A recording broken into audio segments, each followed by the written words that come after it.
Hello. Hello, everybody. So, I just want to get on here again today to read to you from the Apocrypha, a book that is the nearest and dearest to me.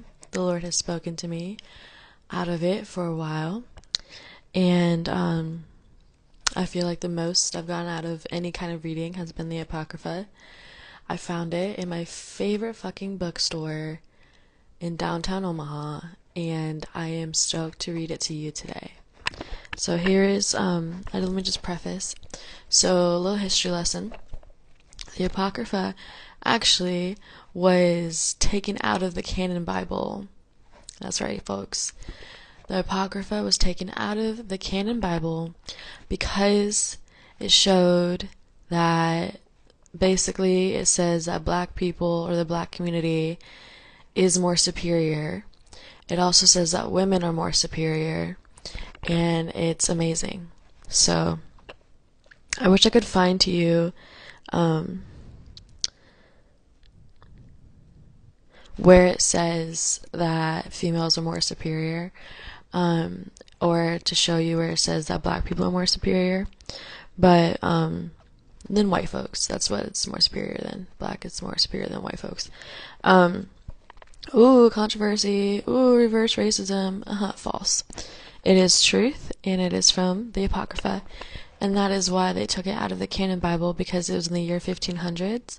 And if you know your history, in the year 1419, or 1619, the slaves came over to America. And so they wanted to make sure that Christianity was being spread, but oppressive Christianity, which is follow your master, slaves. But that's out of context. Okay? So let's read Maccabees. Everyone prepare. Once his band of... Okay, this is 2nd Maccabees, and we're going to start... 2nd Maccabees, 8... okay, we're going to start in the beginning. First Maccabees, 1. Okay. 1 Maccabees 1. The first book of Maccabees. Background. Alexander of Macedon. No, that's not what the Spirit's telling me to say. The Spirit's telling me to read 2nd Maccabees. Okay. When this became known to Bacchides, he sought to kill Jonathan. But Jonathan, his brother Simon, and all who were with him got... you guys are not going to believe this because it's in the Apocrypha. Okay. Well... Since the death of your brother Judas, there has not been a man like him to take the lead against our enemies, Bacchides, in our own nation who are hostile to us. Today, therefore, we have chosen you to succeed him as our ruler and our leader to fight our battles. From then, Jonathan took over the leadership in the place of his brother Judas. So what's that telling me? That's telling me right now that God is letting me know that I'm taking the place of leadership right now. Which makes sense because I'm leading you into the Bible of the Apocrypha, which is technically the Bible. All you naysayers, you're going to go ahead and exit. But this is the Apocrypha.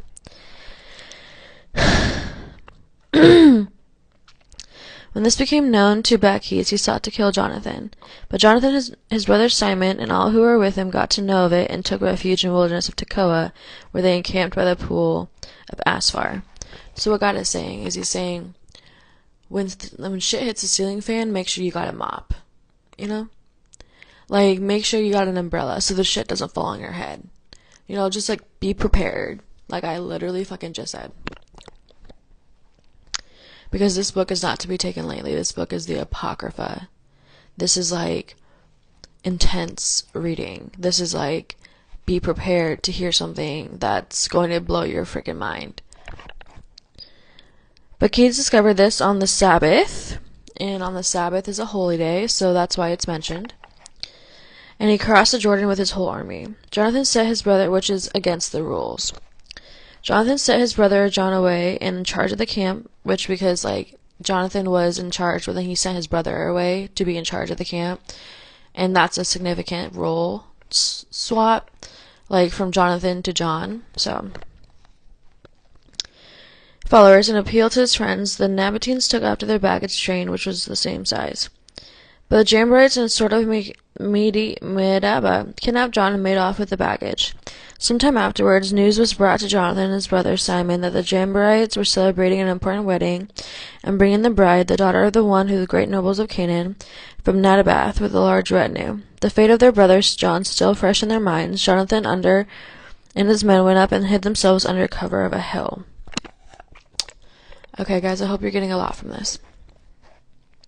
As they watched there, coming to meet the bridal party in the middle of the bustling crowd, in a train of baggage, was the bridegroom, beautiful, escorted to the sound of drums and musical instruments by his friends, kinsmen, and all fully armed.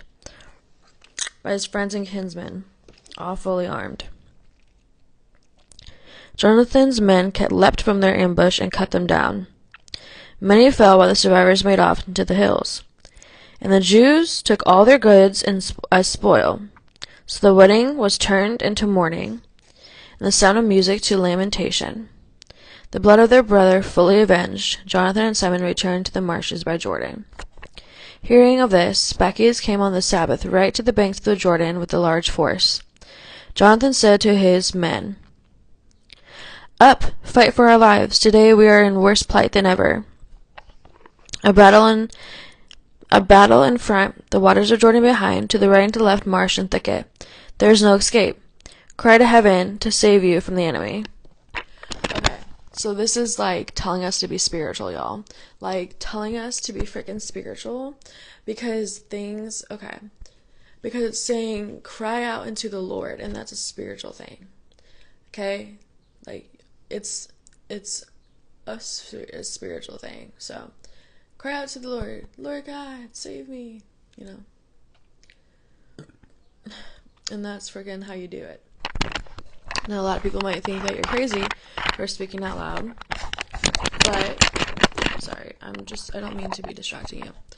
But, back in the day, people were doing that all the time. But nowadays, if doctors ask you, like, oh, you can hear from God, they're going to call you schizophrenic. They're going to tell you those things.